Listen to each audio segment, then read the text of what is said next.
कक्षा 12वीं भौतिक।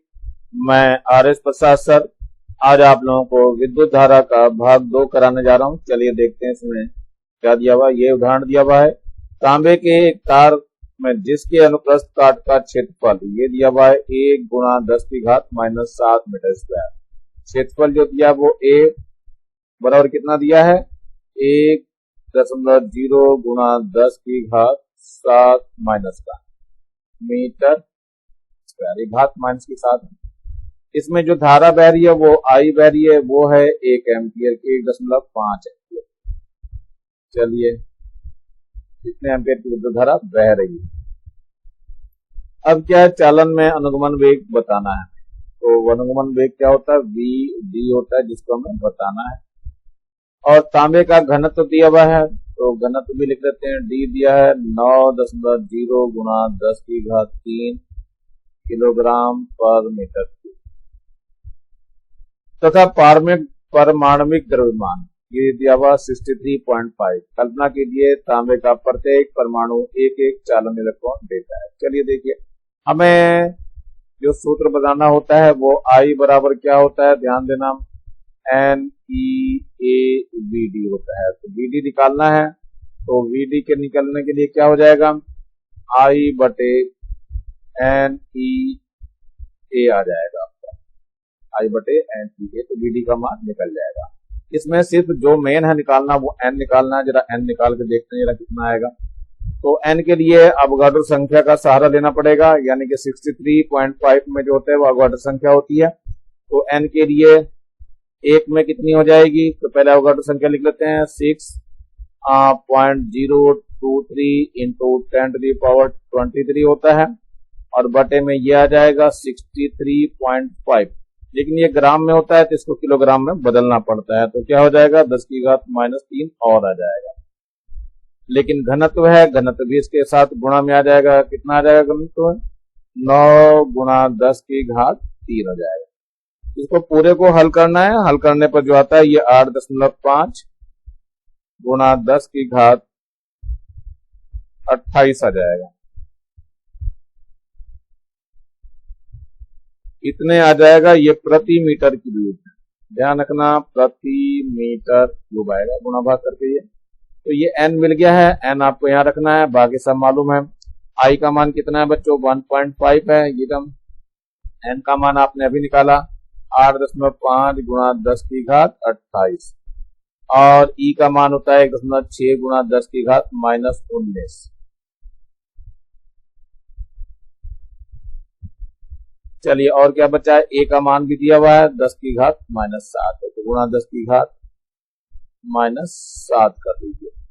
तो ये 15×75 15×6 नहीं कटेगा, तो 10 से 10 हटा दीजिए, और 5 या 15, 5 एकम 5, 5 से 35, 17 आ जाएगा।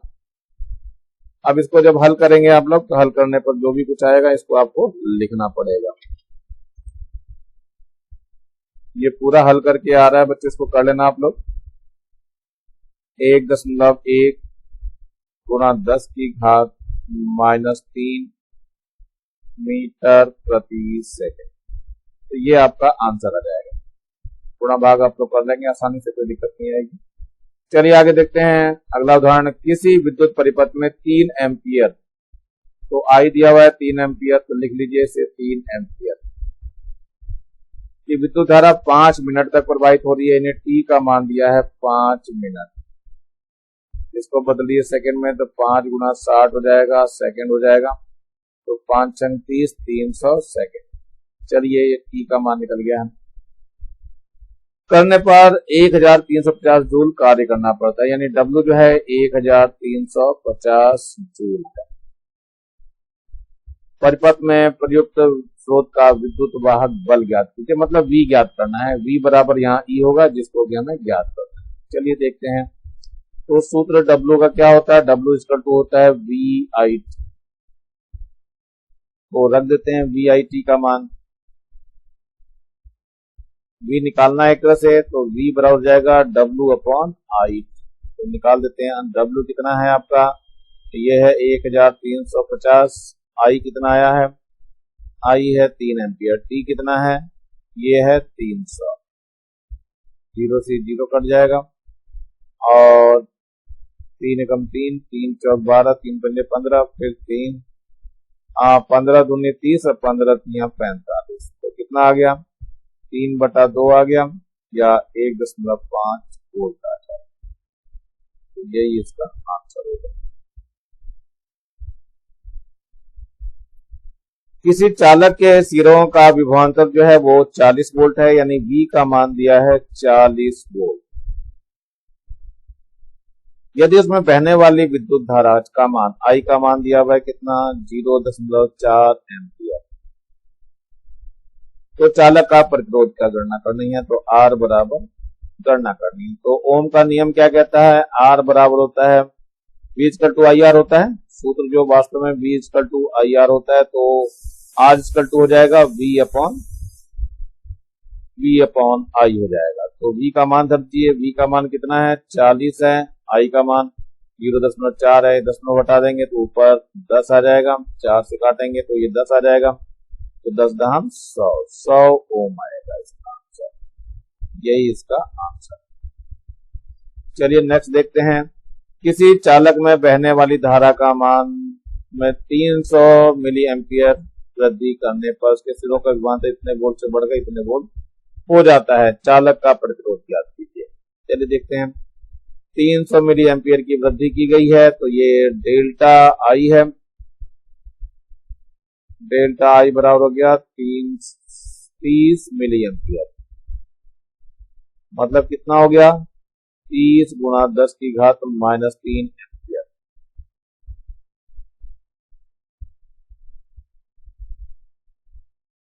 इसके सिरों में विभवांतर कितना बढ़ गया देख लेते हैं। डेल्टा V का मान हो गया 7.5 बढ़ के हो गया था और पहले 4.5 था, यानी कुल घटा करके 7 में से 4 गया तो 3 हो गया, 3 वोल्ट आ जाएगा।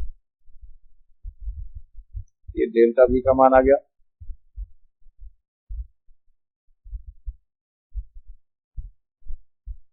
अब हमें निकालना है चालक का प्रतिरोध, R निकालना है। R बराबर कितना हो जाएगा? Delta V upon delta I। चलिए डेल्टा V कितना है हमारे पास? 3 है और डेल्टा I कितना है? 30 गुणा 10 की घात -3। चलिए ये -3 ऊपर जाएगा तो 3 गुणा, तो ये पूरा का पूरा 1000 हो जाएगा और बटे में कितना है? 30। 1 0 से 1 0 कट जाएगी, 3 से 3 कट जाएगी, कितना आ गया? 100 ओम आ गया।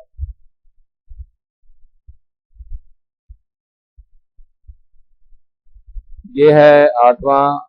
इसमें क्या है? एक कार्बन प्रतिरोध में क्रमशः लाल, हरा, नारंगी बैंड अंकित है। पहले कितना है? लाल है,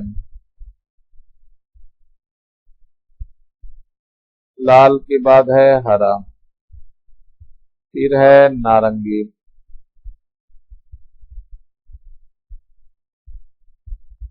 और कोई रंग नहीं है यहाँ पे, ध्यान, लास्ट में क्या है? इसके बाद कोई रंग।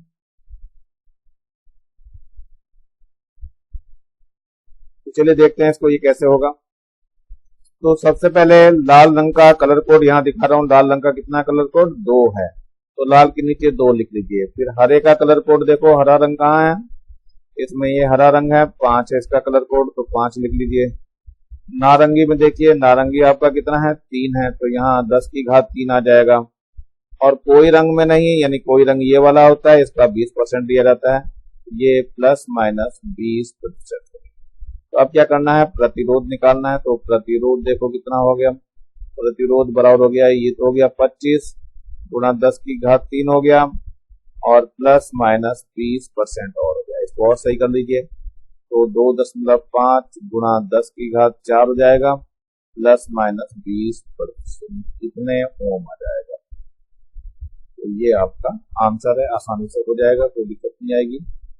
अगला और देखते हैं। 15 मीटर लंबे और इतने मीटर स्क्वायर के एक समान परिच्छेद तार वाले, तो लंबाई इसकी दे दी कितनी? 15 मीटर। और लंबा प्रतिरोध कौन कौन सा है? इसका ए दिया हुआ है कितना? 6 गुणा 10 की घात -7 मीटर स्क्वायर। यदि इसका प्रतिरोध 5 ओम है, यानी आर का मान दिया है कितना? 5 ओम।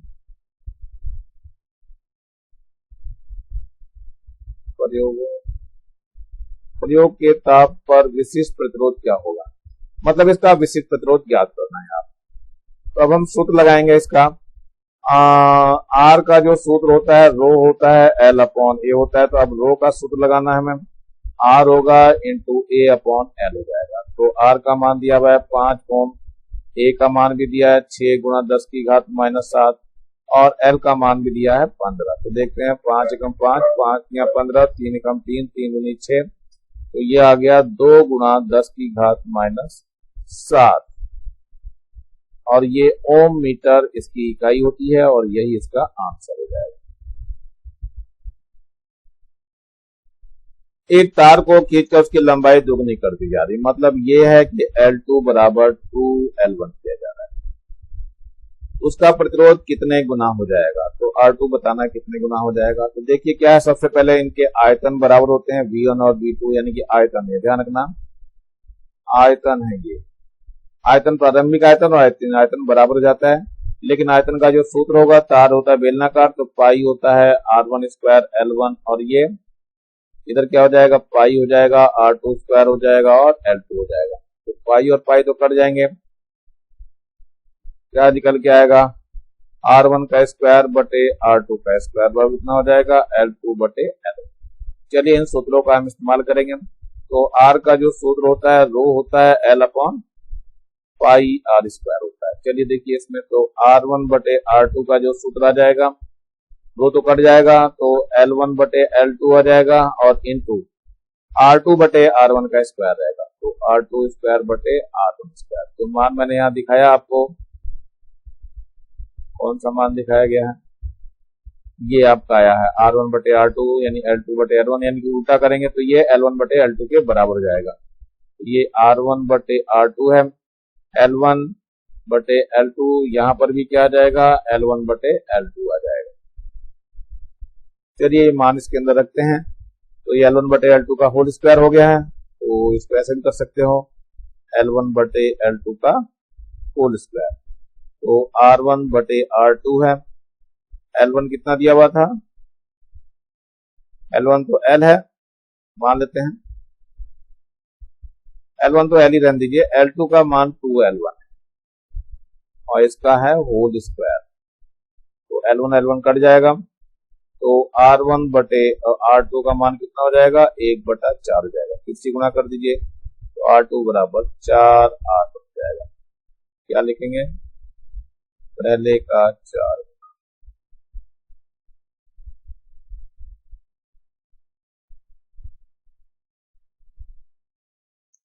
तो यही जो है आंसर हो जाएगा, आप लोग कर लेंगे इसको आसानी से। चलिए आगे देखते हैं, उदाहरण नंबर 11 है, तांबे के तार को खींचकर उसकी लंबाई 1% बढ़ा दी जा रही है, तो प्रतिरोध कितने प्रतिशत बढ़ जाएगा, ये बताना है आपको। एक तांबे का तार को खींचकर उसकी लंबाई 0.1% बढ़ा दी जाती है, इसके प्रतिरोध में कितने प्रतिशत का परिवर्तन होगा। तो पहले देखते हैं सूत्र। जो हमने सूत्र देखा था R1 बटे R2 का जो सूत्र आया था वो L1 बटे L2 था और R2 का स्क्वायर बटे R1 का स्क्वायर आता है। लेकिन ध्यान से देखना जरा, R2 का स्क्वायर बटे R1 का स्क्वायर भी पिछले उसमें निकाल के दिखाया था, ये L1 बटे L2 के बराबर था, यानी कि R1 बटे R2 का मान जो आ जाएगा वो L1 का स्क्वायर बटे L2 का स्क्वायर हो गया। मतलब R जो है वो समानुपाती किसके हो गया, L स्क्वायर को हो गया, यानी R इज इक्वल टू के L स्क्वायर हो गया, यानी delta R upon R into 100 लेते हैं तो क्या आ जाएगा, इसका 2 आ जाएगा, delta L upon L into 100 हो जाएगा। अब हमें जो है ये दिया हुआ है delta L upon L into 100 कितना दिया है, 0.1% दिया है, तो रख देते हैं, ये कितना हो जाएगा, 2 गुना 0.1 कितना हो गया, 0.2%, और यही आपका आंसर हो जाएगा। ये जो है उसकी प्रतिशत वृद्धि है, प्रतिरोध में प्रतिशत वृद्धि, प्रतिरोध में प्रतिशत वृद्धि। चलिए आंसर हो गया। चलिए नेक्स्ट देखते हैं, ये किसी तार की लंबाई में 10% की वृद्धि की जाए तो उसके प्रतिरोध में कितनी प्रतिशत हो जाएगी। तो मैंने पहले करके दिखाया था, अभी फिर से दिखा दे रहा हूं मैं। R1 बटे R2 का मान जो आया था वो L1 बटे L2 आया था, साथ में R2 का स्क्वायर बटे R1 स्क्वायर आया था। लेकिन पीछे मैंने सॉल्व करके दिखाया था R2 स्क्वायर बटे R1 स्क्वायर का मान जो है L1 बटे L2 आ गया था।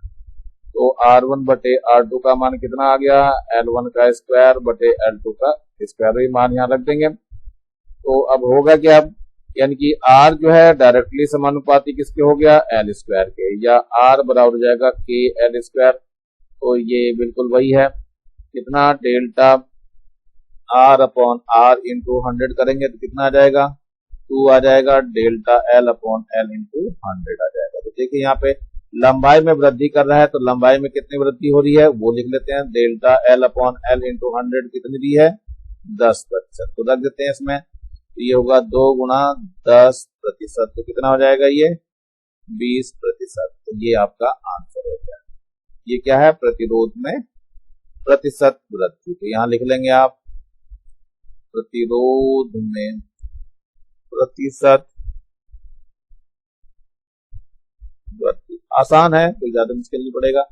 चलिए एक और देखते हैं, चांदी के तार का प्रतिरोध दिया हुआ है, आर टी का मान दिया है कितना, ये दिया है 2.1, कितना डिग्री सी पे है, ये है टी का मान इन्होंने रखा है 27.5 डिग्री सी, तथा 100 ओम पर यानी कि R100 दे रखा, कितना है ये दिया है 2.7 ओम।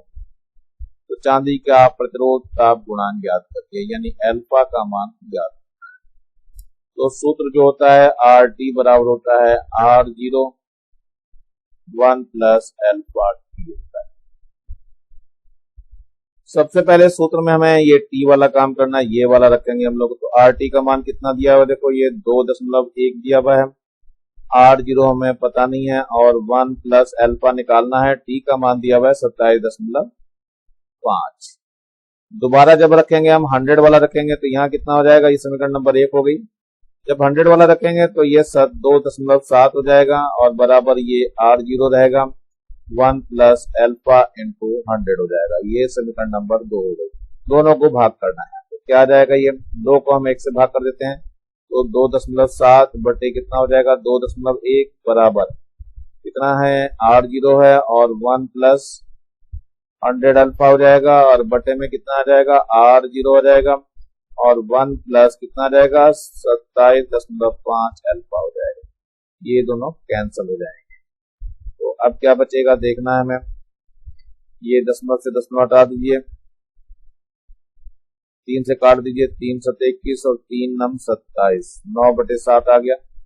तो अब इसमें 9/7 बराबर कितना हो गया, 1 प्लस 100 अल्फा और अपॉन 1 प्लस 27.5 अल्फा, इसकी ब्रज गुणा कर दीजिए। तो ब्रज गुणा करके देखते हैं, 9 की इधर गुणा हो जाएगी, 9 आ जाएगा यहाँ, और ये 1 प्लस 27.5 अल्फा हो जाएगा, और बराबर यहाँ पे 7 हो जाएगा, 1 प्लस 100 अल्फा हो जाएगा। अंदर गुणा करा करके देखते हैं, ये 9 हो गया, प्लस का कितना हो जाएगा 9 पंजे 45 और 9 सते 63 और 4 67 हो गया, और 9 दूनी 18 और 6 24 बराबर कितना हो जाएगा 7 प्लस हो जाएगा 700 अल्फा। इसको 7 को इधर ले आओ तो 9 माइनस 2 9 माइनस 7 हो जाएगा ये, और बराबर कितना हो जाएगा 700 अल्फा माइनस 247 अल्फा। चलिए देखते हैं क्या बचता है यहाँ पे हल करने के लिए मैंने बना लिया है इसको। अब देखते हैं क्या बच जाएगा, यहाँ तो 2 बच जाएगा, तो 2 लिख लेते हैं। 2 बराबर कितना हो जाएगा 700 में से 247 घटा लेते हैं, कहाँ घटाएं, यहाँ घटा लेते हैं। 700 में से ही कितना 247.5 घटा लेते हैं, जरा कितना बच जाएगा। तो यहाँ से तो 5 बच जाएगा, दशमलव यहाँ से कितना बचा 9, 9 में से 7 गया 2, यहाँ बचा कितना, यहाँ भी 9 बच गया, 9 में से 4 गए 5 बचा, यहाँ बच गया 6, 6 में से 2 गया तो 4 बचा। ये आ जाएगा कितना, ये हो जाएगा 452.5 और अल्फा साथ में रहेगा। तो जो अल्फा का मान आएगा वो 2 बटे कितना 452.5 हो जाएगा। इसका दशमलव उठाए के ऊपर 0 बढ़ा देंगे तो अल्फा को अब हल करना पड़ेगा। तो ये अल्फा कितना आ जाएगा ये आपको देखना है।